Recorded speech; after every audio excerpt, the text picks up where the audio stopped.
Welcome to Power Electronic Lecture Series. Myself, M. Krishna, working as Assistant Professor in EEE Department, St. Peter's Engineering College. In this video, I am going to explain about Power MOSFET. For this session, these are my outlines. Basics of Power MOSFET, symbol of Power MOSFET, structure of Power MOSFET, working of Power MOSFET, VI characteristics of Power MOSFET, and finally applications of Power MOSFET. We'll see them one by one. The MOSFET having a full form like metal oxide semiconductor field effect transistor.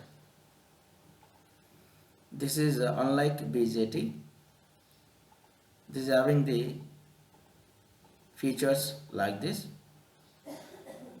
It is specially designed to handle high level powers in power applications.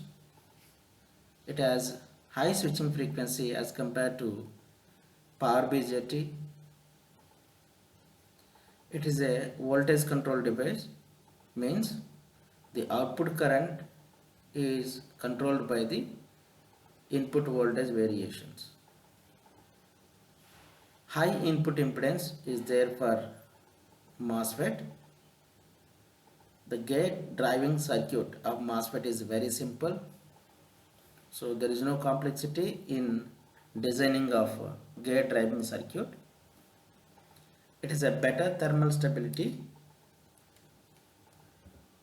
because the temperature coefficient of MOSFET is positive.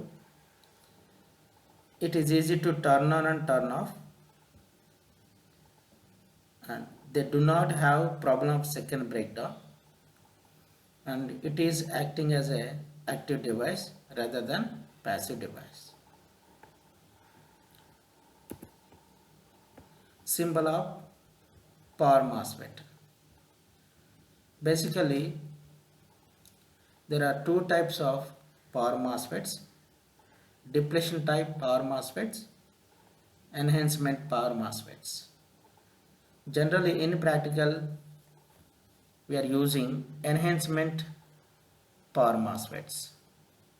Again, enhancement Power MOSFETs are two types. One is P-channel enhancement Power MOSFET. The second one is N-channel enhancement Power MOSFET. Means indirectly saying that the channel which is going to be created to pass the current from drain to source by the material either P or N. Based on that, the MOSFETs are going to be classified. So it has three terminals. You can able to see the diagram in the slide. This is P channel MOSFET, this is N channel MOSFET, and having the three terminals: source, drain, gate. Here also source, drain, gate. There is one anti-parallel diode connected across the MOSFET. So the main purpose of this anti-parallel diode, it allows the current in reverse direction and it protects the entire MOSFET.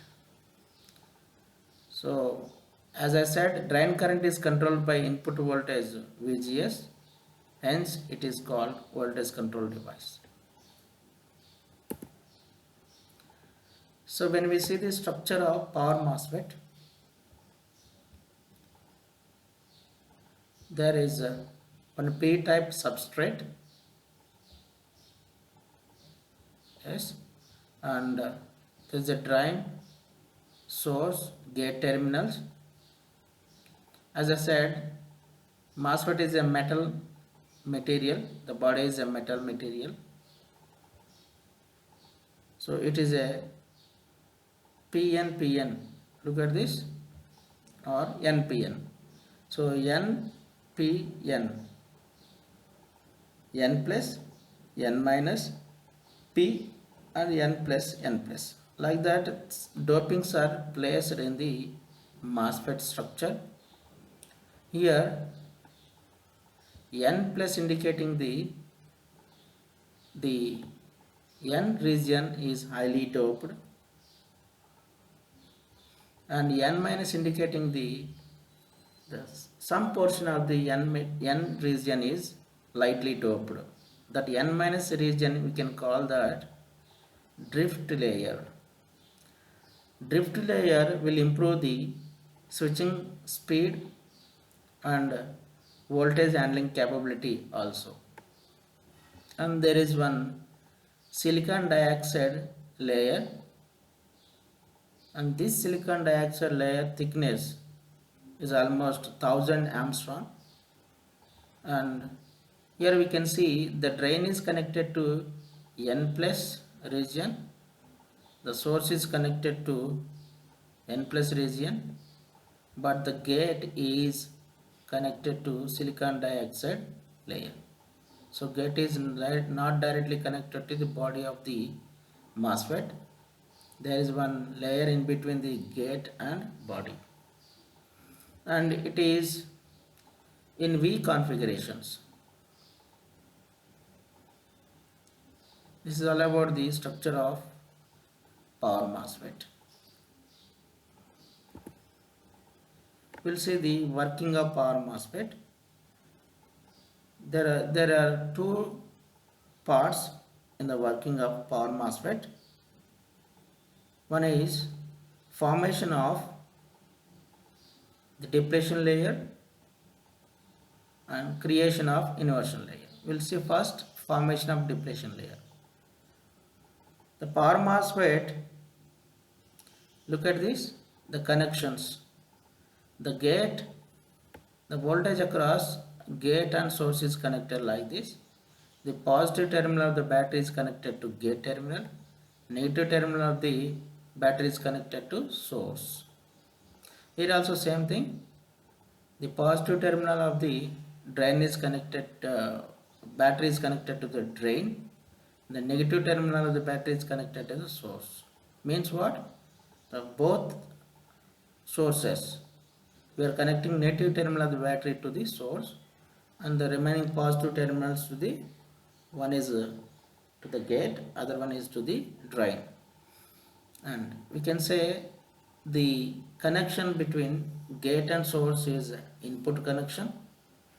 We can say the connection between drain and source is output connection. Okay, formation of depletion layer. The power MOSFET is a minority carrier device. So conduction takes place only by the electrons. Therefore, the conduction cannot take place through a MOSFET from the drain to source due to the presence of P layer in between. But this is possible by creating one layer. First we will see the depletion layer. By connecting a positive voltage to the drain with respect to the source, the gate is positive with respect to the source here. The MOSFET works as a forward bias in this condition. The P layer has a large number of holes. The P layer has a large number of holes. The holes are the majority carriers in P-type material, whereas the electrons are the minority carriers. Due to the positive voltage applied between the gate and the source, these electrons are attracted towards the gate and gather below the silicon dioxide layer. So this is the silicon dioxide layer. Under this, the electrons which are there in the P-type material as minority carriers are formed here under the silicon dioxide layer and produces the depletion layer. Then we will see the creation of inversion layer. The number of electrons below the oxide layer will greater than the number of holes If the positive gate voltage increases furtherly between the gate and source, N-type sublayer form below the oxide layer. There we can see there is a already electrons are formed here. If we further increasing the gate voltage, automatically there is a N sublayer is going to be formed under the silicon dioxide layer. This process is known as the creation of the inversion layer. The process of generation of inversion layer due to the extremely applied gate voltage is known as the phenomena called field effect. This inversion layer sometimes called as induced layer also. The resistance of induced layer depends on the magnitude of the gate to source voltage. If the higher the gate voltage, lesser will be the resistance at the input side. The resistance decreases with an increase in the gate to source voltage. But after a certain level, the resistance is not decreased, even increasing the gate to source voltage. If the maximum specified value of the gate voltage exceeds, then the oxide layer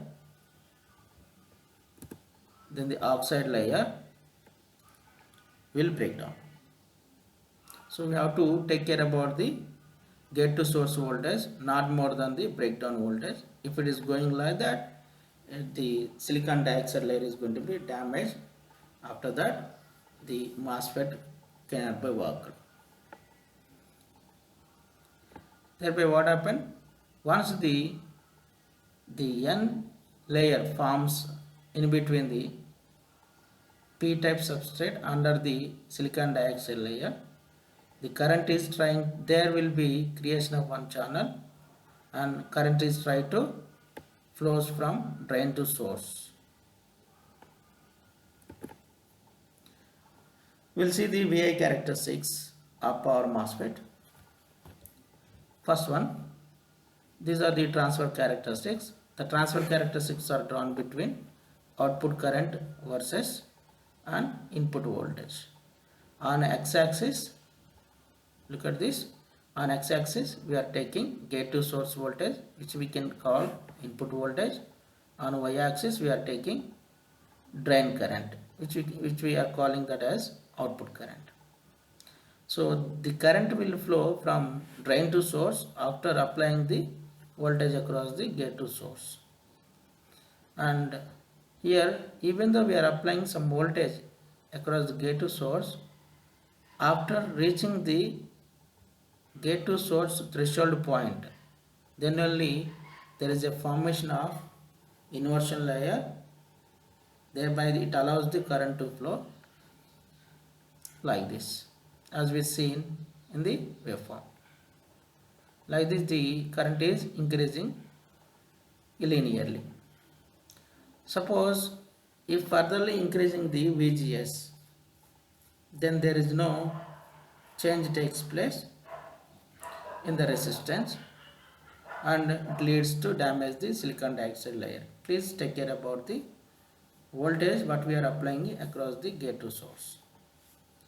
And when we see the output characteristics are drawn between the output current and output voltage, and at a particular VGS values, means VGS input voltage is making constant, and we are just varying the output voltage and seeing the what is the values, what is the current, the current is flowing through the device.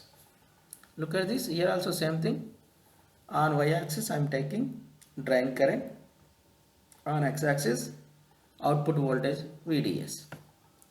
So for suppose VGS is 0, there is no voltage applied across the gate and source, then there is no formation of depletion, there is no formation of inversion layer, and there is no current flowing through the device from drain to source.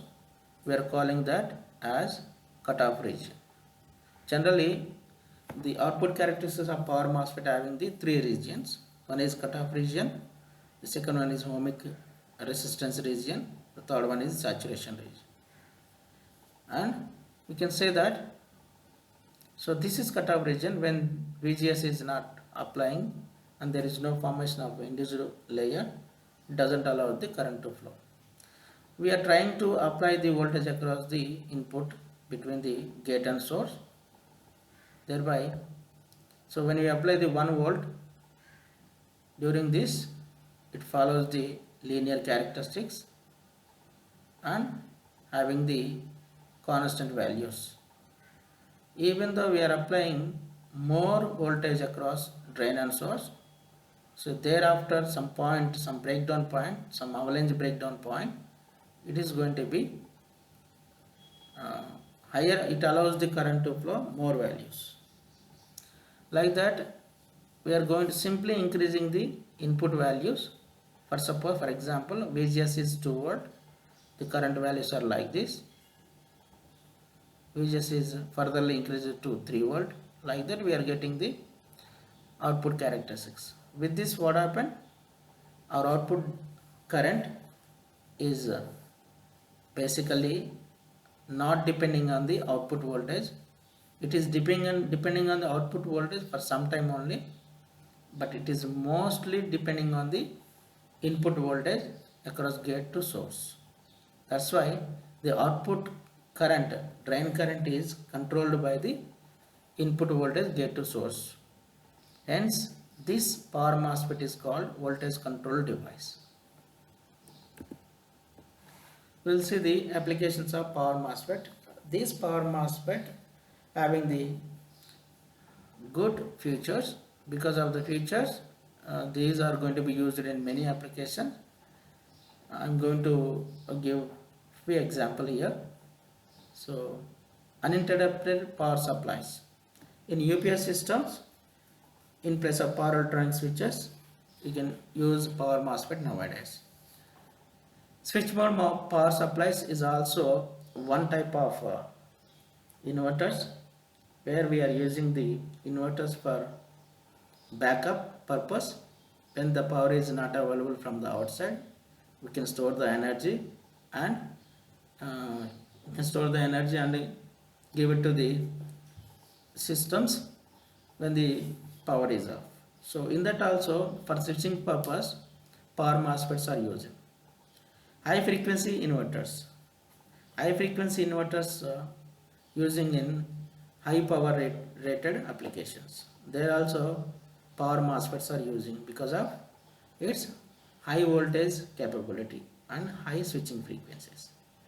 Motor control applications. Specifically, these power MOSFETs are using in DC-DC converters, where the conversion needs high switching frequency. Then display drivers in power amplifiers. Many industrial applications, these power MOSFETs are using.